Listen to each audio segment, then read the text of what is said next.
The stagecoach lurched to a stop in front of the weathered building with peeling paint that announced itself as the Lead, South Dakota Post Office, and Victoria Kane felt her stomach tighten as she glimpsed the man waiting on the dusty street, knowing he must be Nathan Ashford, the rancher who had paid her passage west in exchange for becoming his wife. It was August of 1878, and the late afternoon sun beat down mercilessly on the Black Hill settlement, making the air shimmer with heat waves that distorted everything just enough to make her wonder if this entire journey had been a fever dream. She clutched her carpetbag tighter, feeling the rough fabric scrape against the rope burns hidden beneath the cuffs of her long sleeves, and for a moment she considered staying on the coach, riding it all the way back to wherever it came from, anywhere but here, where she would have to explain what had happened in Denver. The driver opened the door, and she descended carefully, her legs unsteady after 3 days of constant jostling over rutted roads. The man stepped forward, removing his hat, and she was struck by how young he looked. Perhaps 28 or 29, with dark hair that curled slightly at his collar, and eyes that were an unexpected shade of green. He was tall, broad-shouldered in the way of men who did hard physical labor every day, and there was a gentleness in his expression that made her chest ache with something she could not name. "Miss Kane?" His voice was low, respectful, and he kept a polite distance between them. "Yes.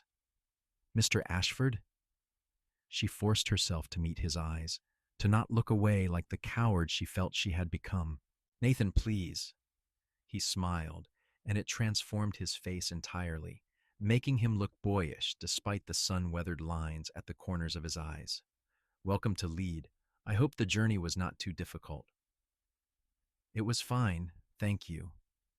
The lie came easily, practiced over the miles between Denver and here. She shifted her carpetbag to her other hand without thinking, and the movement made her wince as the fabric of her sleeve pulled against the raw skin beneath. His eyes caught the motion, but he said nothing, only gestured toward a wagon parked nearby. "My ranch is about 5 miles outside of town. If you are too tired, we can stay at the hotel tonight and make the trip tomorrow." "No, I would rather go now."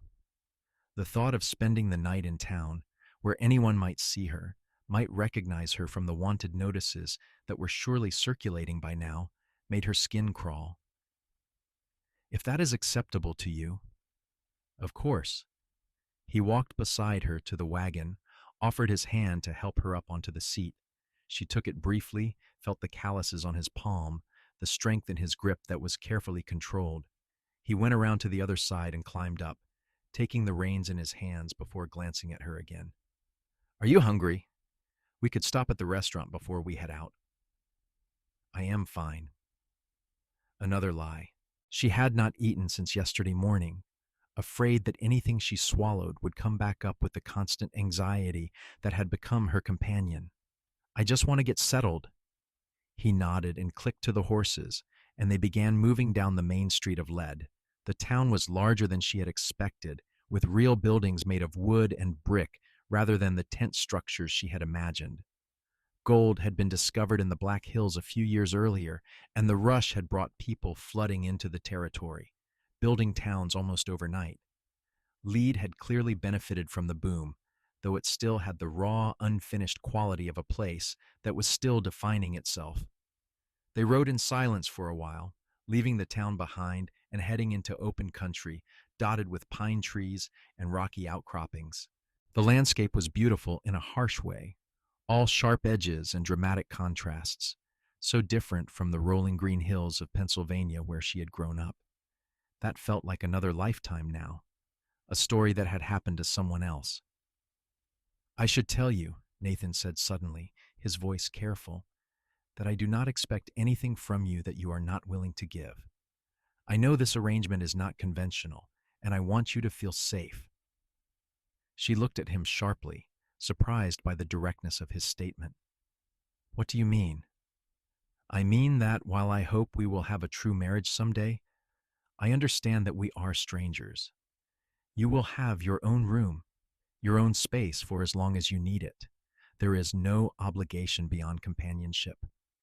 He kept his eyes on the road ahead, but she could see the flush creeping up his neck, the way his jaw tightened with discomfort at having to speak so plainly about such private matters.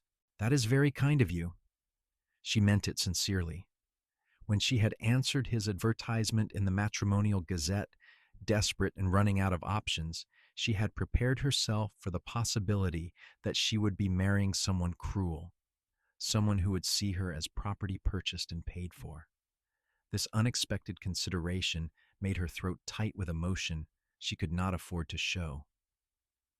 "I also want you to know," he continued, and now he did look at her, his green eyes serious, "that if something has happened to you, if you are running from something or someone, you do not have to tell me about it.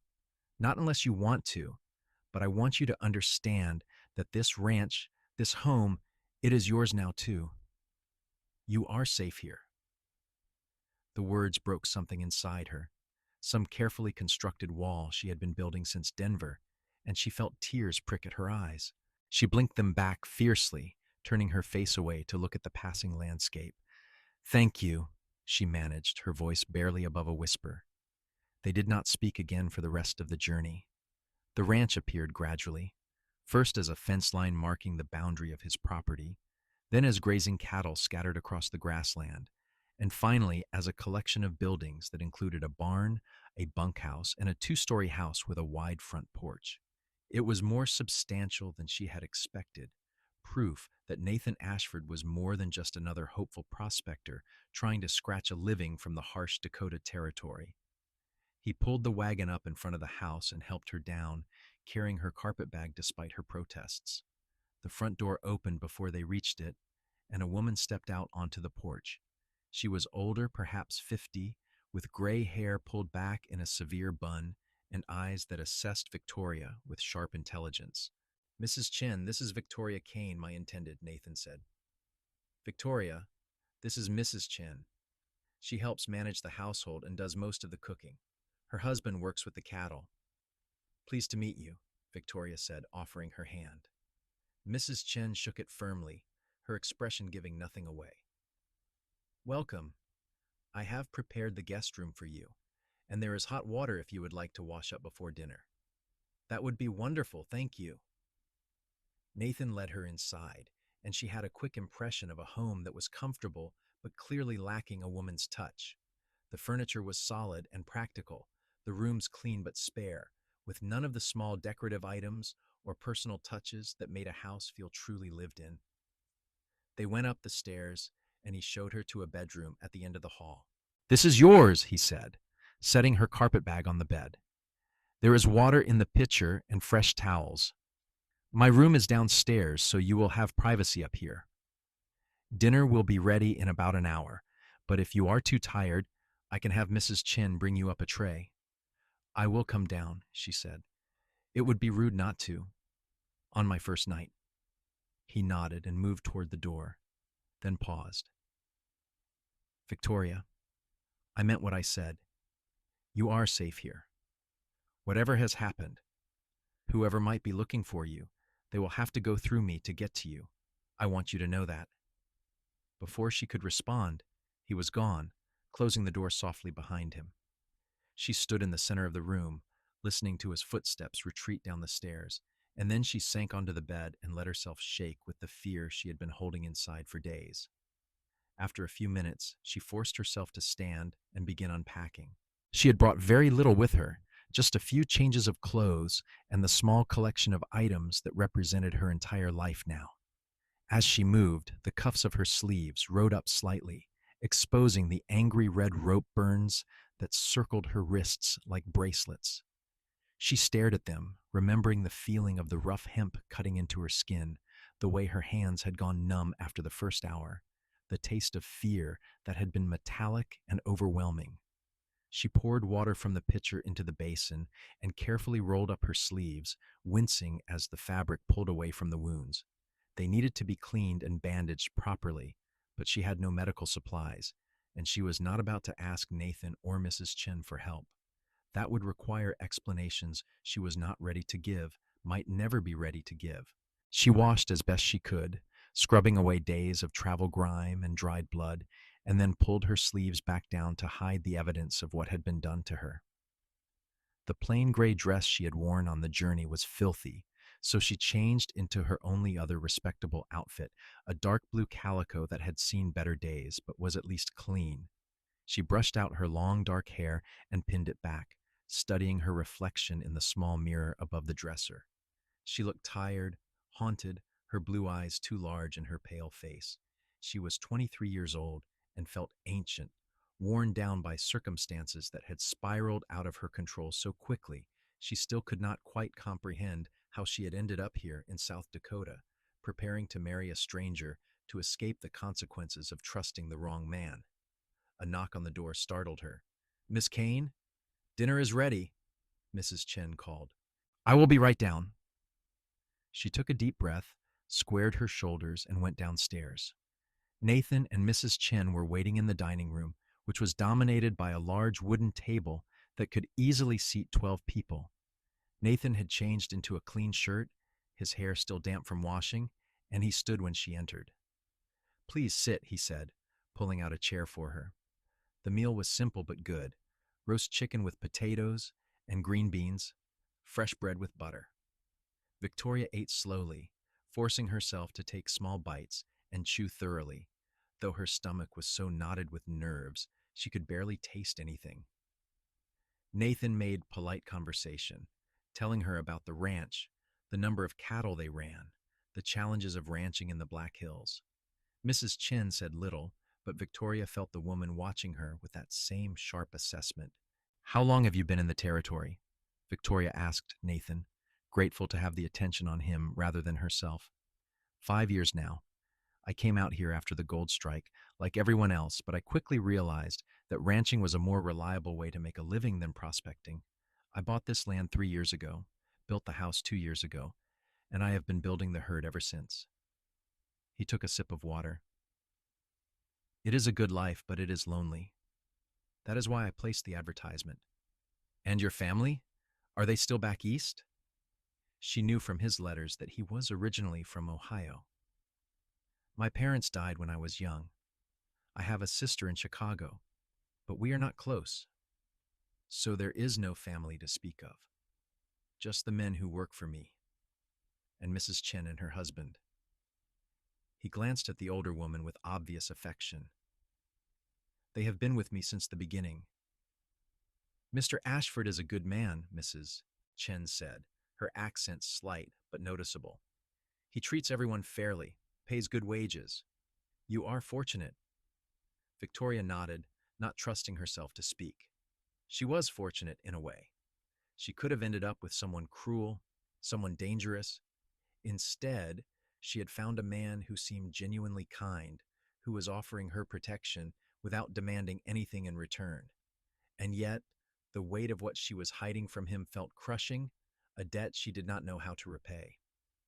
After dinner, Nathan excused himself to check on the animals, and Mrs. Chen began clearing the dishes. Victoria stood to help, but the older woman waved her away. "You are tired. Go rest. Tomorrow will be time enough to learn the household routines." "Are you sure? I do not mind helping." "I am sure. Go." Victoria went back upstairs, grateful for the dismissal. In her room, she sat on the edge of the bed and carefully rolled up her sleeves again to examine her wrists. The rope burns looked worse now that she had cleaned them, the skin raw and weeping in places. She knew they would become infected if she did not treat them properly, but she had no idea what to do about it without revealing them to Nathan or Mrs. Chen. She was still sitting there staring at the wounds when she heard footsteps on the stairs. A light knock on her door made her jump. "Victoria, are you all right?" Nathan's voice concerned. She quickly pulled her sleeves down and stood. "Yes, I am fine. May I come in for a moment?"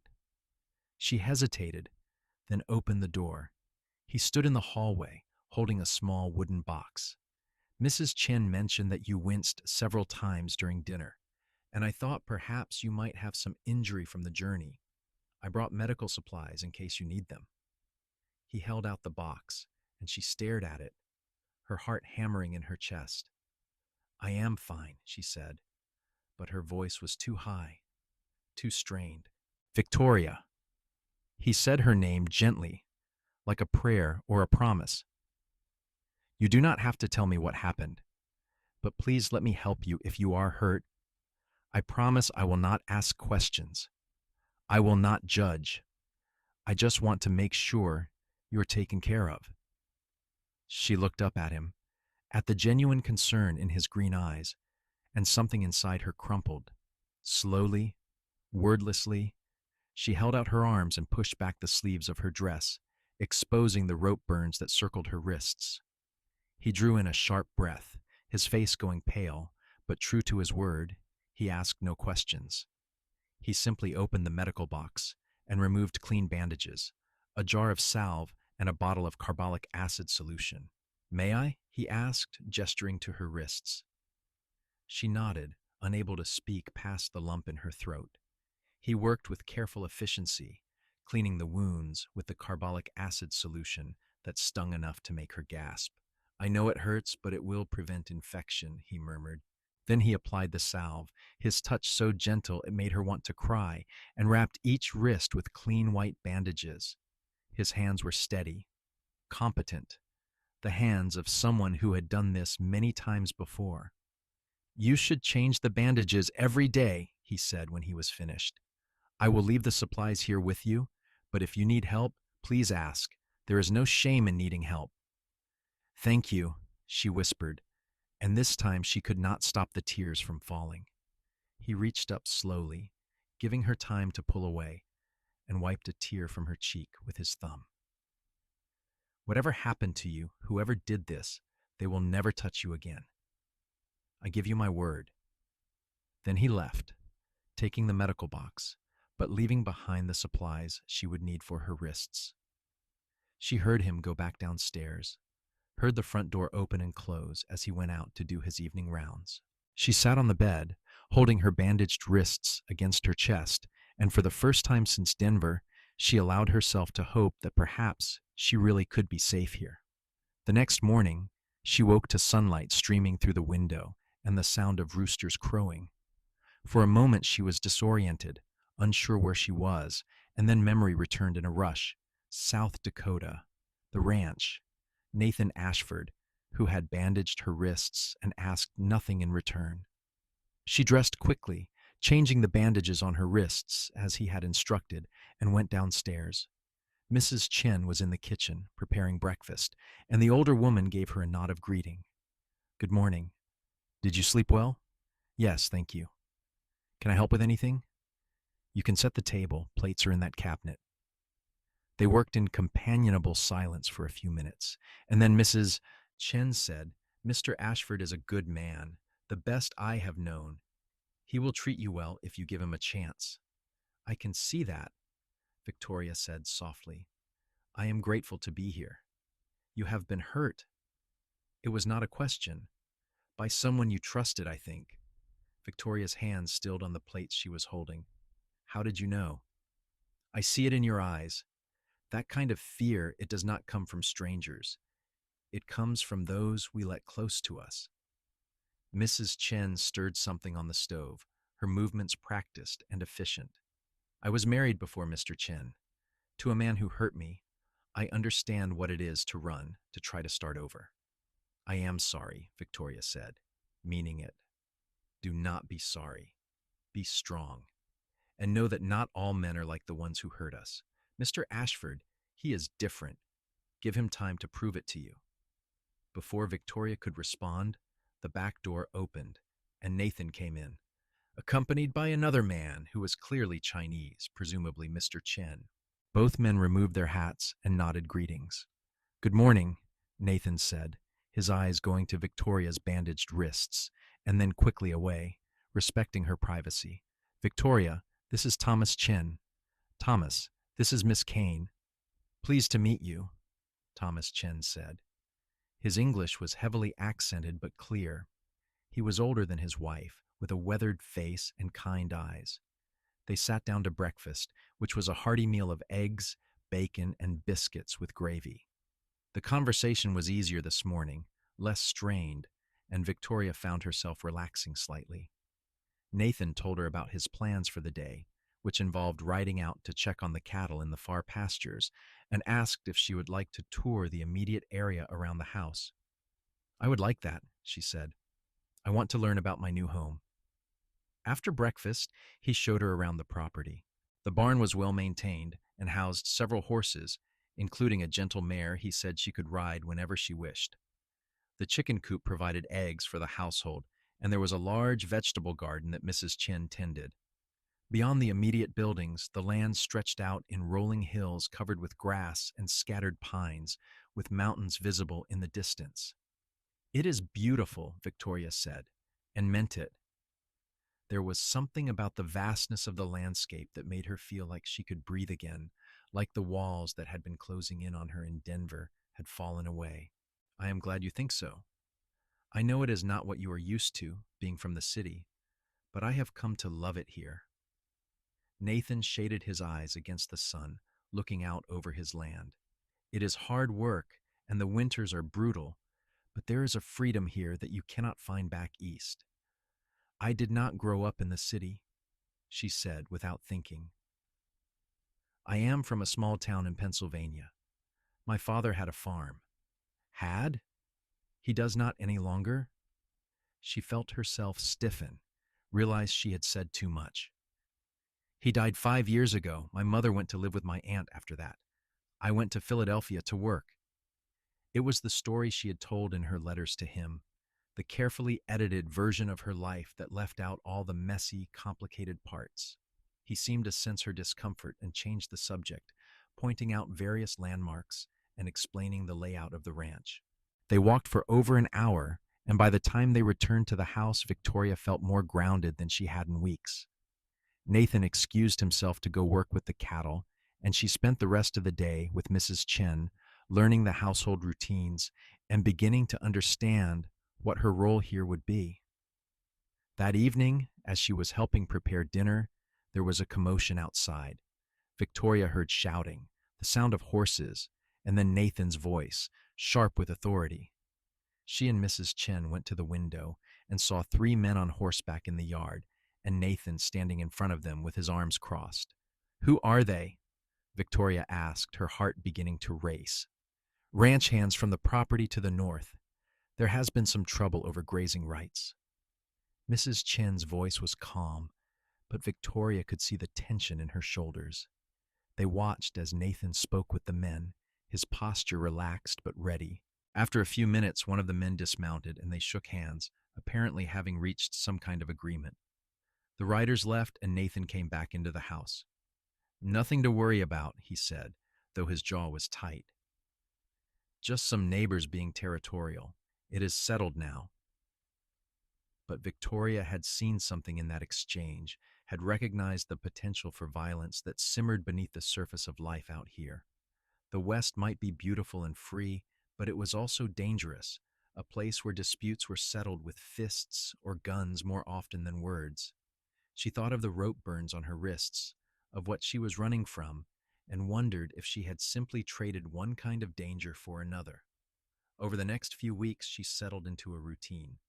She helped Mrs. Chen with the household chores, learning to cook on the wood stove and manage the never-ending laundry.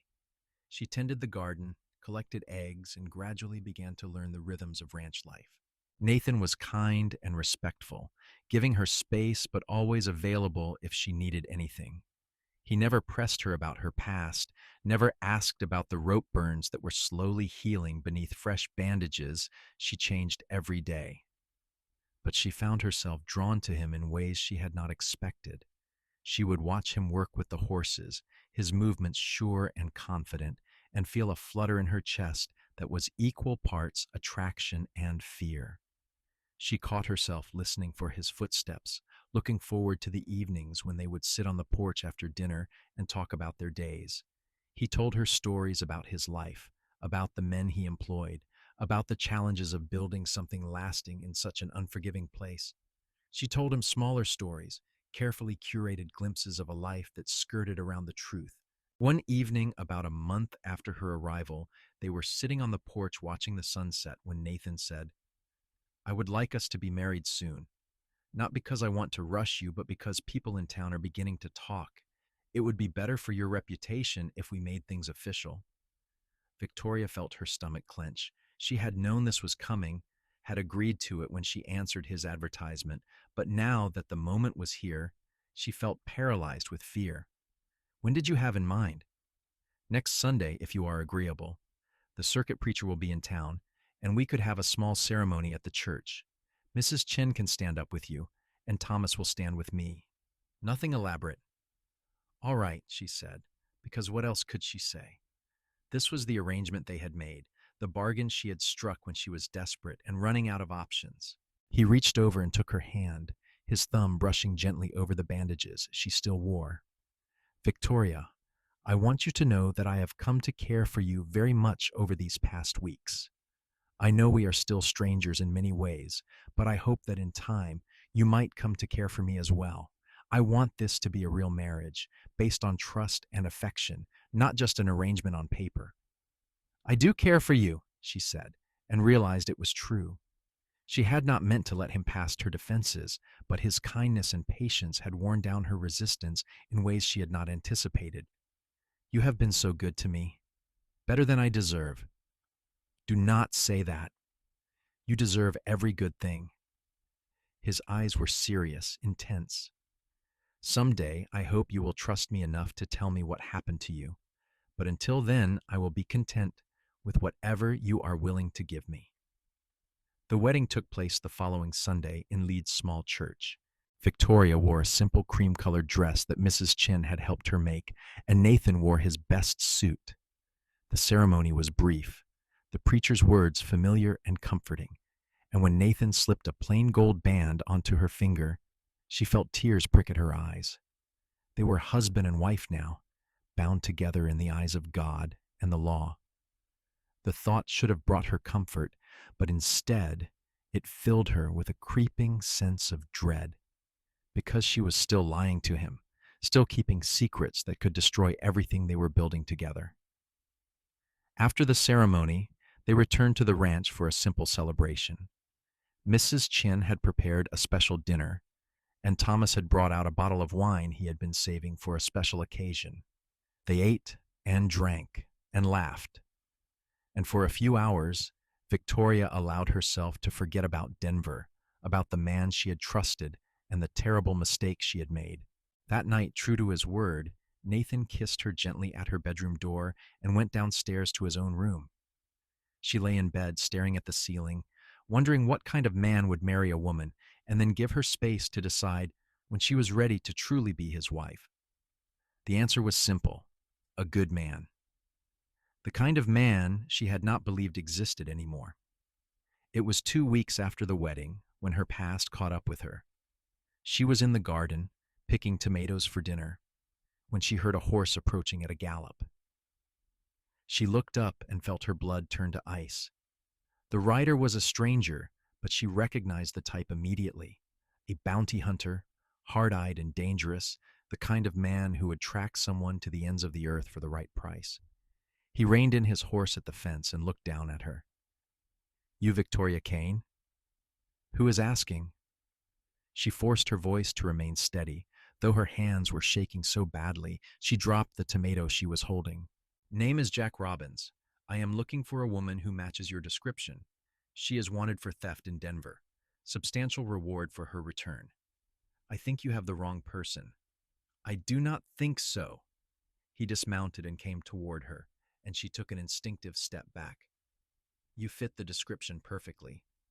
Dark hair, blue eyes, about 23 years old. And I heard you just arrived in Leeds about 6 weeks ago, around the same time this woman disappeared from Denver. I am married to Nathan Ashford. I came here to be his wife. I do not know anything about theft in Denver. Well, that is real convenient for you, is it not? He reached for her arm, and she jerked away. Get off my property. Nathan's voice, cold and dangerous in a way Victoria had never heard before. She turned and saw him standing about 20 feet away, a rifle held loosely in his hands, but pointed unmistakably at the bounty hunter. Mr. Ashford, I presume, Robbins said, raising his hands slightly. I mean no disrespect, but your wife is wanted for a crime. I have a legal warrant for her arrest. Show me this warrant. Robbins slowly reached into his coat and pulled out a folded paper, tossing it to the ground between them. Nathan walked forward, never taking his eyes or the rifle off the bounty hunter, and picked up the paper. He read it quickly, his expression hardening. This warrant is for a woman named Violet Morrison, not Victoria Kane. Women change their names when they are running from the law. Do you have any proof that my wife is this Violet Morrison? I have a description that matches, and I have information that she fled Denver the same week the theft occurred. That is not proof. That is speculation. Nathan's voice was deadly calm. Now I am going to ask you one more time to leave my property. If you refuse, I will consider it trespassing and act accordingly. Robbins looked between Nathan and Victoria, clearly weighing his options. Finally, he picked up his reins and mounted his horse. This is not over. I will be back with the sheriff, and we will get to the bottom of this. You do that, but do it somewhere other than my land. They watched him right away, and then Nathan lowered the rifle and turned to Victoria. She was shaking so hard she could barely stand, her face white as paper. Is it true? He asked quietly. Are you Violet Morrison? She opened her mouth to lie, to deny it, but the words would not come. Instead, she nodded once, a jerky movement that seemed to take all her remaining strength. And the theft? It is not what you think. Please, Nathan, let me explain. He was silent for a long moment, and she could not read his expression. Then he said, "Come inside, we need to talk." They went into the house, into his study, where he closed the door for privacy. Victoria sank into a chair, her whole body trembling with fear and exhaustion. Nathan set the rifle aside and poured her a glass of water, which she drank in shaky gulps. "Tell me everything," he said, pulling up a chair to sit across from her. "From the beginning. And please, Victoria, or Violet, or whatever your real name is, please tell me the truth. All of it." So she did. The words came haltingly at first, then in a rush, like a dam breaking. She told him about growing up in Pennsylvania, about her father's death and how the farm had been lost to debt, about going to Philadelphia to work as a seamstress, barely scraping by, about meeting a man named Richard Thornton 3 years ago, a wealthy merchant who had courted her with promises and gifts. "He said he wanted to marry me," she said, her voice barely above a whisper. "He was older, established, and I thought I was lucky that someone like him would want someone like me. We were engaged for almost a year, and then he asked me to move to Denver with him. He said he had a business opportunity there, and we would get married once we arrived." "But you did not get married," Nathan said. "No, because once we got to Denver, everything changed. He became cold, distant. I found out he was already married, that he had a wife and children back in St. Louis. I was not his fiancée. I was just his mistress, something he kept on the side for his own amusement." "What about the theft?" She closed her eyes, remembering. "I confronted him. I told him I was leaving, going back east. He became violent. He tied me up, said he had paid for my passage to Denver and I owed him. He kept me locked in his house for 3 days." She held up her wrists, now mostly healed but still bearing faint scars. "The rope burns." Nathan's jaw clenched, but he said nothing, letting her continue. On the 3rd day, his business partner came by unexpectedly. Richard had to leave me alone for a few hours while he dealt with business. I managed to get free, and I took money from his safe. $500. I knew it was stealing, but I felt like he owed me that much for what he had done. I used it to buy passage on the first stage heading anywhere, and I saw your advertisement in the Matrimonial Gazette at the station. I answered it using a false name because I was afraid he would come after me." "And the wanted notice?" "Richard must have reported the theft to the authorities, probably claimed I stole more than I actually did. Men like him, wealthy and influential, the law believes whatever they say." She looked up at Nathan, tears streaming down her face. "I am so sorry. I should have told you the truth from the beginning. You have been so kind to me, and I have repaid you with lies. If you want to turn me in, I understand. I do not expect you to protect me now that you know what I did. Nathan stood and walked to the window, staring out at the ranch he had built with his own hands. The silence stretched out, agonizing, and Victoria prepared herself for rejection, for anger, for everything she deserved. Finally, he turned back to her. Do you still have any of the money? No, I used it all to get here, to buy the dress I wore on the journey, to pay for food and lodging along the way. I have nothing left, so you cannot simply return what you took. No, he nodded slowly, as if coming to a decision. Then here is what we are going to do. That bounty hunter will come back, probably with the sheriff. When he does, you will be Victoria Ashford, my wife, and you will have never heard of Violet Morrison or Richard Thornton. I will swear that you were here with me during the time of the theft, that the dates do not match. Nathan, you cannot lie for me. You could get in trouble. I am not lying. The warrant says the theft occurred on August 10th. You arrived here on August 15th. It is entirely plausible that you could not have been in Denver on the 10th if you were already traveling here.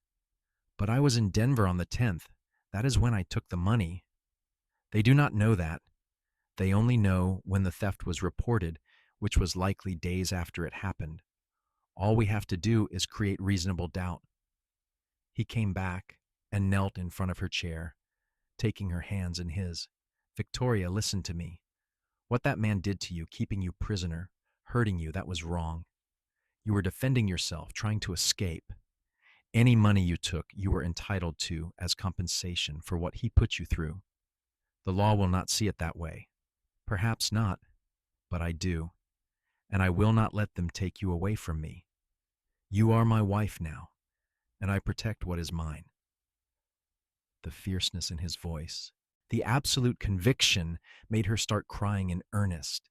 He pulled her into his arms, holding her while she sobbed against his chest, years of fear and pain and loneliness pouring out of her. I love you, she whispered against his shirt. I did not mean to, and I know I have no right to. But I do. I love you so much. I love you too, he said, stroking her hair. From the moment you stepped off that stagecoach looking so scared and brave at the same time, I knew you were running from something, but I did not care. I just wanted to keep you safe. They held each other for a long time, and when they finally pulled apart, Victoria felt like something fundamental had shifted between them. The secrets were out in the open now, the lies stripped away, and what remained was real and solid and worth fighting for. True to Nathan's prediction, the bounty hunter returned 3 days later with the sheriff. Victoria was terrified, certain that her new life was about to come crashing down, but Nathan was calm and confident as he invited them into the house. Sheriff Dalton was a weathered man in his 50s with shrewd eyes and a no-nonsense demeanor. He listened as Robbins made his case, then turned to Victoria. Mrs. Ashford, this man claims you are actually a woman named Violet Morrison, wanted for theft in Denver. What do you have to say about that? I say he is mistaken, Sheriff. My name is Victoria Kane, now Victoria Ashford. I have never been to Denver in my life. She is lying, Robbins interjected. I have sources that place her in Denver as recently as 6 weeks ago. What kind of sources? Nathan asked. Witnesses who saw a woman matching her description leaving the city on a stagecoach. A woman matching her description. So you do not actually have anyone who can identify her by name. Robbins hesitated. The warrant is based on the description provided by the victim, Richard Thornton. And where is this Richard Thornton? Why is he not here to identify her himself? He is a busy man. He cannot just drop everything and travel to South Dakota on speculation. So let me understand this correctly, Nathan said, his voice dripping with disdain. You want me to hand over my wife to you based on nothing more than a physical description and the word of a man who is not even here to verify his claim? A man who, for all we know, could be making false accusations for his own purposes? Sheriff Dalton rubbed his jaw thoughtfully. He has a point, Robbins. This is pretty thin evidence for such a serious accusation. Sheriff, I have been doing this for 15 years. I know when someone is lying. She is Violet Morrison. Knowing and proving are two different things. The sheriff turned to Victoria again. Mrs. Ashford, can you provide any evidence of where you were on August 10th? Victoria felt her heart hammering, but she kept her voice steady. I was traveling from Pennsylvania. I can provide the names of hotels where I stayed along the route. That would be helpful. And Mr. Ashford, when did your wife arrive here? August 15th. I have witnesses. Mrs. Chen and her husband were both here when I picked her up from the stagecoach station in Lead. The sheriff nodded slowly. Well, that certainly complicates things. If she was traveling from Pennsylvania and arrived here on the 15th, she could not have been in Denver on the 10th. Unless she is lying about her route, Robbins insisted. Or unless you are wrong about her being this Violet Morrison in the first place.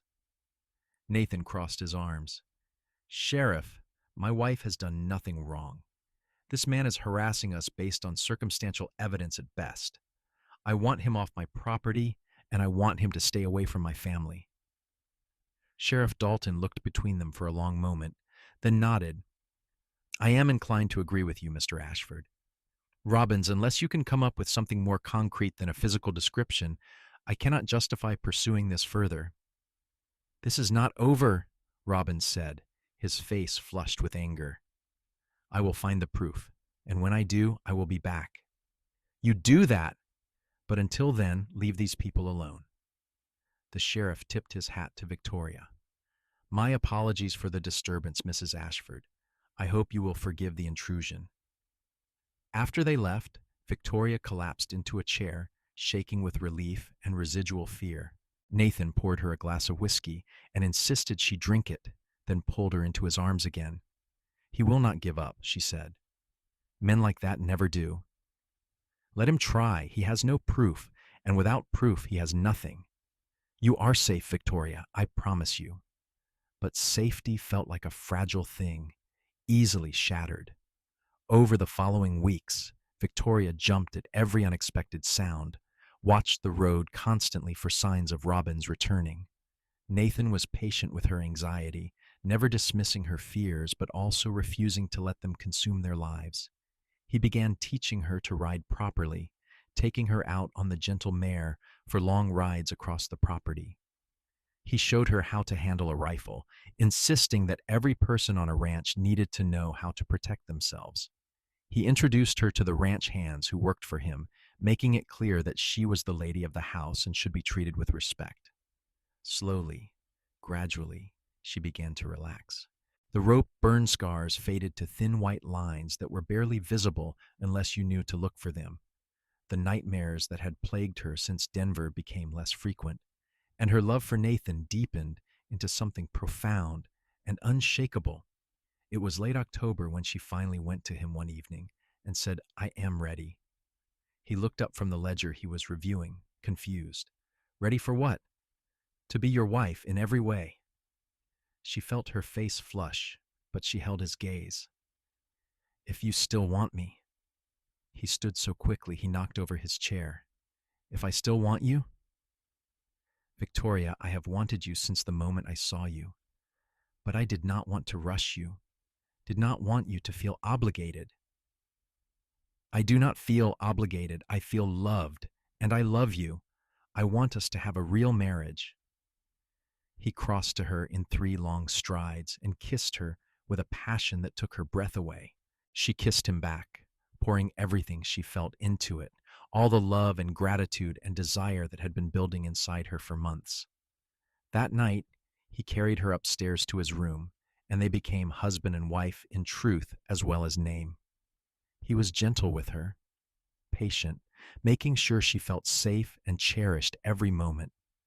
Afterward, they lay tangled together in his bed, and Victoria felt a peace she hadn't known since before her father died. Thank you, she whispered against his chest, for everything, for saving me. You saved yourself, he said, kissing her forehead. I just gave you a safe place to land. The months that followed were the happiest of Victoria's life. She threw herself into being a rancher's wife, learning everything she could about managing the household and helping with the business side of things. She discovered she had a head for numbers and began helping Nathan with the bookkeeping, which freed up his time to focus on the physical work of running the ranch. Winter came hard and fast to the Black Hills, just as Nathan had warned. Snow piled up in drifts taller than a man, and the temperatures plunged so low that water froze solid in minutes. But the house was warm and cozy, and Victoria loved the enforced intimacy of being snowed in with Nathan for days at a time. It was during one of these blizzards in early January of 1879 that Victoria realized she was pregnant. She had suspected for a few weeks, but when she missed her courses for the second month in a row and found herself vomiting every morning, she knew for certain. She told Nathan that evening, after dinner, and watched his face transform with joy. "A baby? We are going to have a baby?" "Yes. Sometime in the summer, I think. July or August." He lifted her off her feet and spun her around, laughing with delight. Then he set her down carefully, suddenly worried. "Should you be standing? Should you sit down? What do you need?" "I need you to stop fussing," she said, laughing. "I am pregnant, not ill." But he fussed anyway, and she loved him for it. He insisted she rest more, refused to let her do any heavy work, and drove Mrs. Chin to distraction with his constant questions about what Victoria should eat, how much she should sleep, and whether she was getting enough fresh air. The baby was born on a sweltering day in late July, after 18 hours of labor that left Victoria exhausted but exhilarated. Nathan stayed with her the entire time, holding her hand and wiping her forehead with cool cloths, and when the midwife finally placed their son in Victoria's arms, he wept openly. "He is perfect," Nathan whispered, stroking the baby's downy dark hair. "He looks just like you." "He has your nose," Victoria said, smiling tiredly. "And your hands, I think.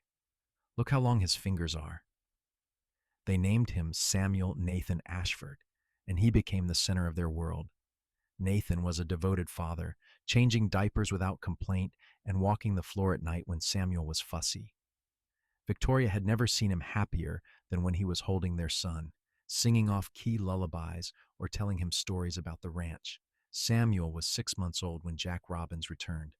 Victoria was in the kitchen with Mrs. Chin preparing lunch when she heard horses in the yard.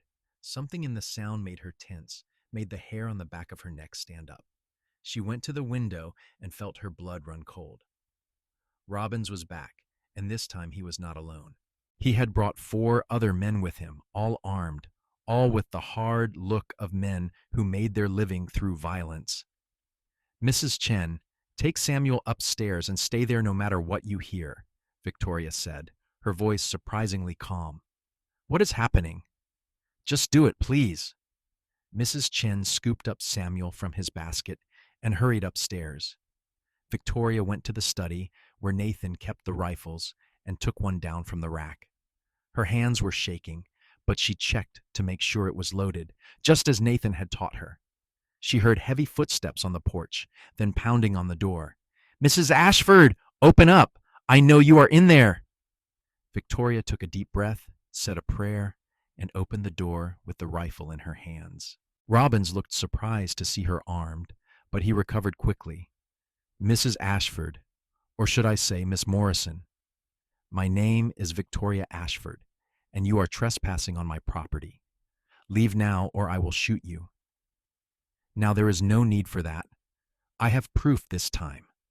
Real proof that you are Violet Morrison." He held up a photograph.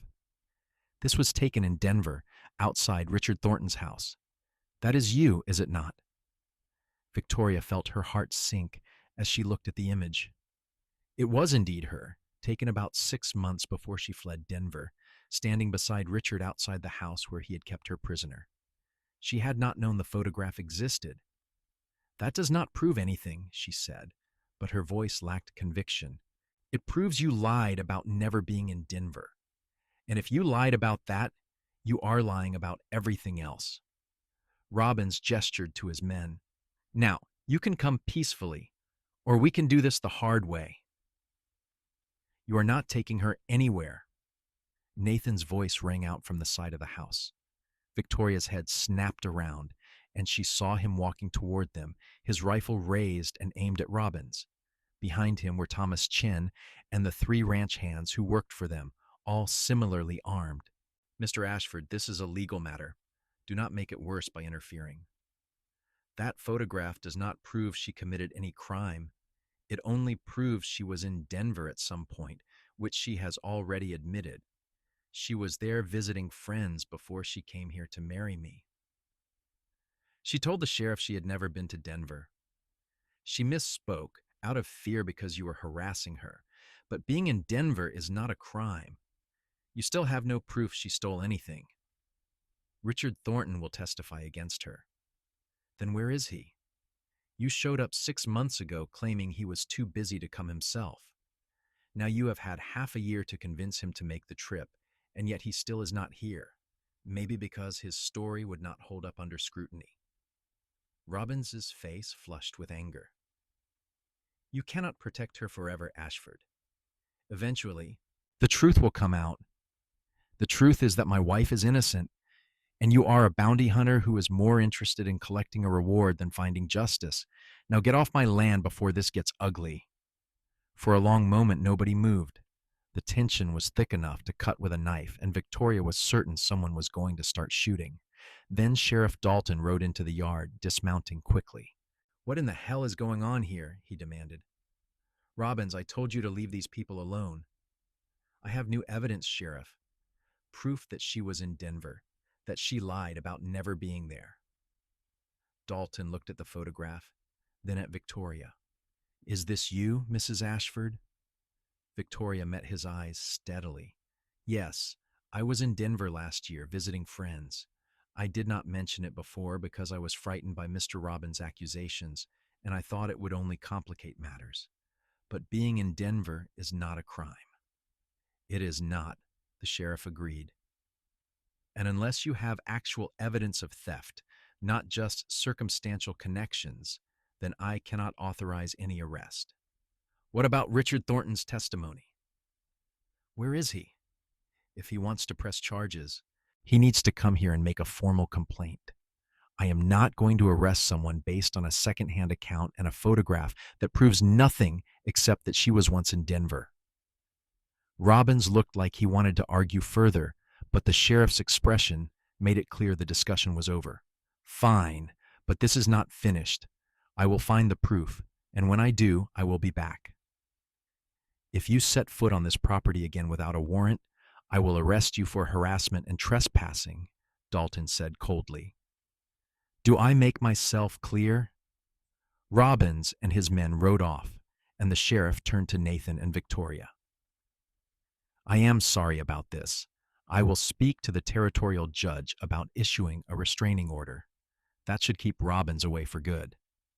Thank you, Sheriff, Nathan said. After Dalton left, Nathan pulled Victoria into his arms, holding her tightly. It is all right. You are safe. We are all safe. But Victoria could not stop shaking. He will keep coming back. As long as Richard Thornton is willing to pay him, he will keep hunting me. Then we need to make sure Richard Thornton has no reason to keep paying him. 2 weeks later, Nathan made a trip to Denver, leaving Victoria in the care of Thomas and Mrs. Chen. He was gone for almost a week, and Victoria spent every moment terrified that something had happened to him, that Richard had hurt him the way he had hurt her. When Nathan finally returned, he had news that changed everything. Richard Thornton is dead, he said bluntly. He died 3 months ago from a heart condition. His wife is handling his estate, and she has no interest in pursuing any charges against you. In fact, when I explained the situation to her, she was mortified. She had no idea her husband had been keeping a mistress, and she believed every word I told her about how he had treated you. Victoria felt like the floor had dropped out from under her. He is dead? You are certain? I saw his grave. I spoke to his lawyer, his doctor, his widow. He is truly gone, Victoria. And with him gone, there is no case. The charges will be dropped. She started crying. great heaving sobs of relief that she could not control. Nathan held her while she cried, stroking her hair and murmuring reassurances. "It is over," he said. "You are free. No more looking over your shoulder. No more fear. You are Victoria Ashford, my wife, mother to my son, and no one can take that away from you." The formal notice that all charges had been dropped arrived 6 weeks later. Victoria read it 3 times, hardly daring to believe it was real, and then she burned it in the fireplace and watched the ashes float up the chimney. Life settled into a peaceful rhythm after that. Samuel grew into a curious, energetic toddler who loved following his father around the ranch. Victoria became pregnant again in the spring of 1881 and gave birth to twin daughters that November, much to everyone's surprise and delight. They named them Grace and Anna, and Nathan insisted they were the most beautiful babies ever born. The ranch prospered under their joint management. Victoria's careful bookkeeping and Nathan's expertise with cattle made them one of the most successful operations in the Black Hills. They built an addition onto the house to accommodate their growing family and hired more ranch hands to help with the expanding herd. Mrs. Chin and Thomas became like family, doting on the children and celebrating every milestone with them. When Thomas died peacefully in his sleep in 1885, they buried him on a hill overlooking the ranch, and Victoria held Mrs. Chin while the older woman wept for the man who had been her second chance at happiness. Years passed in a blur of seasons, each one bringing new challenges and new joys. Samuel grew tall and strong like his father, learning to ride and rope before he was 10 years old. Grace and Anna were inseparable, two halves of a whole. One dark-haired and serious like Victoria, one fair and laughing like Nathan. They added 2 more children to their family over the years, another son named Thomas in honor of their friend, and finally a daughter they named Margaret after Nathan's mother. On their 20th wedding anniversary, Nathan took Victoria back to the spot where he had first shown her the ranch, the place where she had felt like she could breathe again after so long feeling suffocated. "Do you remember the day you arrived?" he asked, his arm around her waist as they looked out over the land that had become their legacy. "I remember thinking I had made a terrible mistake, that I was running from one bad situation into another, unknown one," she said. "I remember being so scared I could barely stand. And now? Now I know that it was the best decision I ever made. You saved my life, Nathan. You gave me a home, a family, a future. You gave me everything. You saved me too," he said softly. "I was so lonely before you came. I had built all of this, but it meant nothing without someone to share it with. You made it all worthwhile." She turned in his arms and kissed him, and it felt like that first kiss on their wedding night, full of promise and hope and love that had only deepened with time. "I love you," she whispered. "Thank you for bandaging my wrists and asking nothing." "Thank you for trusting me enough to stay," he replied. They stood there together as the sun set over the Black Hills, 2 people who had found each other against all odds, who had built something beautiful and lasting from broken pieces and desperate chances. Behind them, their children's laughter rang out from the house, and ahead of them stretched years of life still to be lived together. Victoria thought of the woman she had been when she stepped off that stagecoach in 1878, terrified and scarred, and running from a past that had nearly destroyed her. That woman was gone, transformed by love and kindness into someone stronger, someone who knew her own worth, someone who had learned that not all men were like the one who had hurt her. She had been the mail-order bride with rope burns on her wrists, and he had been the cowboy who bandaged them and asked nothing. But they had become so much more than that. They had become partners, parents, best friends, and most of all, they had become each other's home.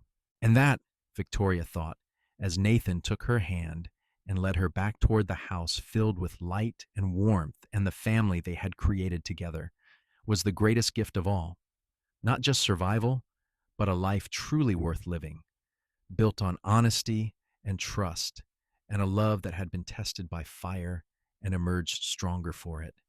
The rope burns had faded to nothing but the faintest of scars, barely visible even when she knew to look for them. But the memory of what Nathan had done that first night, the gentleness with which he had tended her wounds without demanding explanations, remained vivid and precious. It had been the first step on a journey that had led her here, to this moment, to this life that felt like a miracle she had done nothing to deserve but everything to cherish. As they reached the porch, Samuel came running out, now 20 years old and managing more and more of the ranch operations himself. Ma, Pa, supper's getting cold, and Grace says if you do not come in right now, she is going to eat your portions herself. Victoria laughed, the sound as bright and free as the Montana sky. We cannot have that. Come on, Nathan, let us go feed our family. They went inside together, into the warm glow of home, and the door closed behind them on a life that had been hard won but was all the sweeter for it. The past was finally, truly behind them, laid to rest with the understanding and forgiveness they had given each other. What remained was only the future, stretching out ahead filled with grandchildren still to be born, seasons still to be weathered, and the quiet, steady love that had carried them through everything life had thrown at them. And as Victoria sat down to dinner, surrounded by the 5 children who bore testament to what she and Nathan had built together, she sent up a silent prayer of gratitude for the day she had stepped off that stagecoach, for the rope burns that had revealed her secrets, and most of all for the man who had seen past her wounds to the person she could become with someone who truly loved her, the cowboy who had bandaged her wrists and asked nothing had given her everything. And in return, she had given him a lifetime of devotion, 5 beautiful children, and a love that would endure long after they were both gone, living on in the family they had created and the legacy they would leave behind on this wild, beautiful land they had made their own.